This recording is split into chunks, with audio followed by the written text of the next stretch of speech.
అందరికీ నమస్కారం. నా పేరు డాక్టర్ శశివర్ధన్ అండి. నేను టీఎక్స్ బంజారా హిల్స్ హాస్పిటల్లో కన్సల్టెంట్ ఇంటర్వెన్షనల్ కార్డియాలజిస్ట్ లెక్క పనిచేస్తున్నాను. సో ఈరోజు మన టాపిక్ చెస్ట్ పెయిన్, వాటికి సంబంధించిన ఇన్వెస్టిగేషన్స్ ఏం చేపిస్తాం అనేది.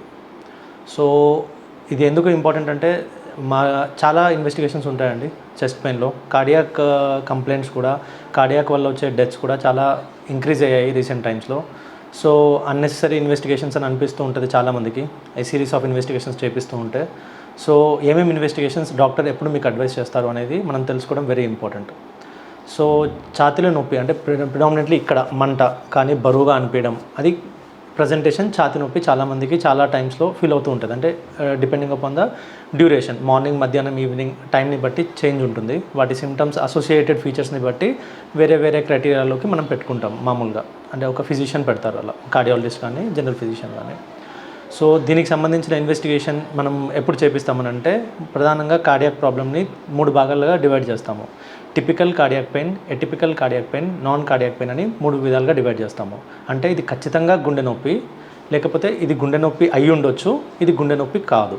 ఈ 3 క్రైటీరియాలలో డివైడ్ అవుతుంది. క్లాసిక్ క్రైటీరియా అంటే టిపికల్. అది ఎలా చెప్తామనంటే, పేషెంట్ క్లియర్ కట్ స్వెట్టింగ్తో వస్తాడు, ఎదలో బరువుగా ఉంటుంది, రిస్క్ ఫ్యాక్టర్స్ ఉంటాయి, షుగర్ ఉంటుంది, బీపీ ఉంటుంది, పేషెంట్ స్మోకింగ్ ఉంటారు, లావ్ ఉంటారు. ఇవి క్లియర్ కట్ అండ్ ఈసీజీ చేయగానే మనకి అర్థమైపోతుంది ఇది క్లియర్ కట్ పేషెంట్కి కార్డియాక్ ప్రాబ్లం ఉందండి అని క్లియర్ కట్గా చెప్పేస్తారు. కొంతమంది పేషెంట్స్ ఉంటారు, వాళ్ళకి ఎటిపికల్ పెయిన్ ఉంటుంది. అంటే క్లాసిక్గా ఇలా రాదు.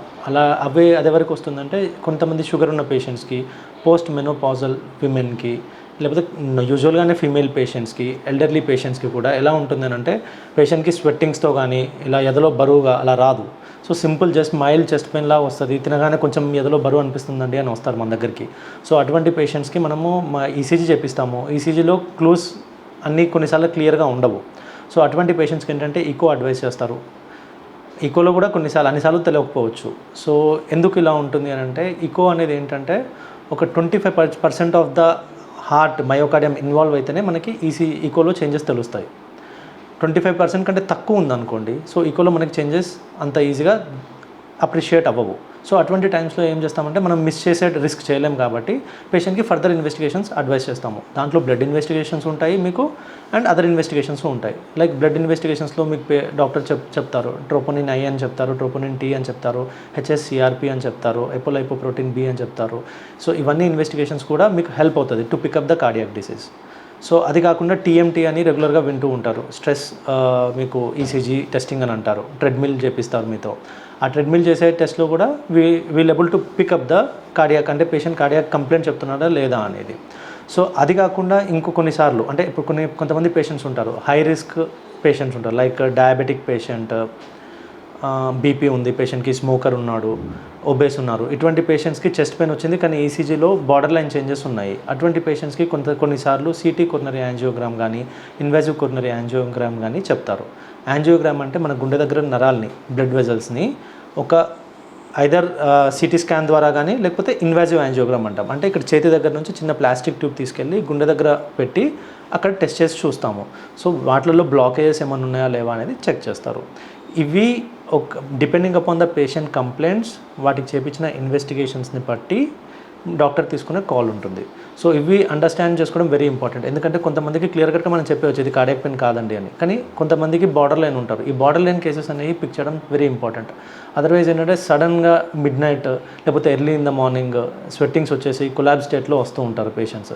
ఇది పిక్ చేయడం అనేది వెరీ ఇంపార్టెంట్. వాటిని పిక్ చేయడం కోసం ఈ సిరీస్ ఆఫ్ ఇన్వెస్టిగేషన్స్ అనేది వెరీ ఇంపార్టెంట్. దాంట్లో ఫస్ట్ ఈసీజీ ఉండొచ్చు, సెకండ్ ఈకో ఉంటుంది, థర్డ్ ట్రెడ్మిల్ టెస్ట్ ఉంటుంది, ఫోర్త్ మీకు యాంజియోగ్రామ్ అని చెప్తారు. యాంజియోలో 2 రకాలు, ఒకటి సిటీ కొర్నరీ యాంజియోగ్రామ్ అని ఉంటుంది, ఇంకోటి ఇన్వాజివ్ కొర్నరీ యాంజియోగ్రామ్ ఉంటుంది. ఈ రెండిట్లో ఎలా డిసైడ్ చేయాలనేది అది డాక్టర్ కాల్. తీసుకునే డాక్టర్ మీ పేషెంట్ స్ట్రాటిఫికేషన్ని బట్టి, అంటే లో రిస్క్లో వస్తారా, హై రిస్క్లో వస్తారా, ఇంటర్మీడియట్ రిస్క్లో వస్తారా అని చెప్పి దాన్ని బేస్ చేసుకుని డాక్టర్ తీసుకునే కాల్ ఉంటుంది అది. దాని తర్వాత కొన్నిసార్లు అన్ని చెస్ట్ పెయిన్స్ కూడా కార్డియాక్ పెయిన్స్ అయి ఉండవు. సో కొన్ని కేసెస్ ఉంటాయి, లైక్ అయోటిక్ డిసెక్షన్ వింటారు. అంటే మీరు రేర్గానే ఉంటుంది, అది అంత ఈజీ కాదు బయట తిరగడం. ఇంకోటి సిటీ పల్మనరీ యాంజియోగ్రఫీ అని చేపిస్తారు. ఇవి కూడా ఒక రకమైన సిటీ స్కాన్స్ అండి. అవి ఏం చేస్తారంటే, మన గుండె నుంచి బాడీ పార్ట్స్కి బ్లడ్ తీసుకుపోయే నరం ఉంటుంది, అయోటా అంటారు. అయోటాలో చీరిక ఏర్పడితే దాన్ని పిక్ చేయడం కోసం డాక్టర్స్ ఇది అడ్వైస్ చేస్తూ ఉంటారు. ఇది కూడా వెరీ ఇంపార్టెంట్. ఎందుకంటే మోస్ట్ ఆఫ్ ద టైమ్స్ ఇది కెటాస్ట్రఫీ వస్తుంది, అంటే పేషెంట్కి కంప్లీట్గా సడన్గా కొలాప్స్ అయ్యి దొరుకుతూ ఉంటారు ఈ పేషెంట్స్ కూడా. ఇది very important to pick them, otherwise వాళ్ళు కూడా ఎంబడే చనిపోయే రిస్క్స్ ఉంటాయి. అంటే అన్ని చెస్ట్ పెయిన్ వచ్చిన పేషెంట్స్ అందరూ కూడా హార్ట్ అటాక్స్ కాదు, అయోటిక్ డిసెక్షన్స్ ఉంటాయి, పల్మనరీ థ్రాంబో ఎంబోలిజమ్స్ ఉంటాయి. వాటన్నిటికీ కూడా వేరే సిరీస్ ఆఫ్ ఇన్వెస్టిగేషన్స్ ఉంటాయి. ఈ ఇన్వెస్టిగేషన్స్ అర్థం చేసుకోవడం వెరీ ఇంపార్టెంట్. ఎందుకంటే మోస్ట్ ఆఫ్ ద టైం ఎక్కడ మిస్ అవుతూ ఉంటుందంటే డాక్టర్ పేషెంట్కి ఎక్స్ప్లెయిన్ చేస్తాడు, కానీ పేషెంట్ కన్ఫ్యూజన్ స్టేట్లో రిలేటివ్స్కి ఫోన్ చేయడము, వాళ్ళకి తెలిసిన డాక్టర్కి ఫోన్ చేయడము, ఇక్కడ టైం పోతూ ఉంటుంది. This is very important to understand. అంటే వేరియస్ డిసీజెస్ ఉన్నాయి కార్డియాక్లో అండ్ బ్లడ్ వెజల్స్లో. దాన్ని బట్టి చేసిన అడ్వైజ్ని అండర్స్టాండ్ చేసుకోవడం అనేది వెరీ ఇంపార్టెంట్. సో ఇవి కాకుండా, అంటే ఇప్పుడు మనం సిటీ స్కాన్ దాకా వచ్చాము, ఇవి కాకుండా ఇంకా ఇన్వెస్టిగేషన్స్ ఏముంటాయి? గుండెలో కార్డియాక్ ఎంఆర్ఐ అని ఉంటుంది. అంటే కొన్ని డిసీజెస్ ఎలా ఉంటాయంటే బ్లడ్ వెజల్ సన్నగా అయిపోతుంది, రక్తనాడి సన్నగా అయిపోవడం వల్ల గుండెకి తీసుకుపోయే బ్లడ్ సప్లై తగ్గిపోతుంది. సో కొంత పార్ట్ ఆఫ్ హార్ట్ చనిపోయి ఉంటుంది. సో దాన్ని రీవాస్కులరైజ్ చేయాలి, అంటే దాన్ని మళ్ళీ ఓపెన్ చేయాలా వద్దా అని డిసైడ్ అవ్వడం కోసం డాక్టర్ కొన్నిసార్లు మీకు కార్డియాక్ ఎంఆర్ఐ అని లేకపోతే న్యూక్లియర్ పర్ఫ్యూజన్ స్కాన్ అని అడ్వైస్ చేస్తారు. సో ఇది వెరీ ఇంపార్టెంట్, ఎందుకంటే ఇది అన్నెసరీ ఇన్వెస్టిగేషన్ కాదు. దీంట్లో ఏంటి అని అంటే పార్ట్ ఆఫ్ హార్ట్ బతికుంటేనే దాన్ని ఓపెన్ చేస్తే యూజ్ ఉంటుంది, లేకపోతే దాన్ని ఓపెన్ చేసినా కానీ పెద్ద ఉపయోగం ఉండదు. సో ఇది తెలుసుకోవడం కోసం sometimes cardiac MRI for viability scan అని స్పెసిఫికల్లీ మీకు ఇన్ఫామ్ చేస్తారు. సో అక్కడ ఇవన్నీ ఎందుకు డీటెయిల్గా డిస్క్రైబ్ చేస్తున్నాము అని అంటే దిస్ టైం అనేది very important in cardiac patients.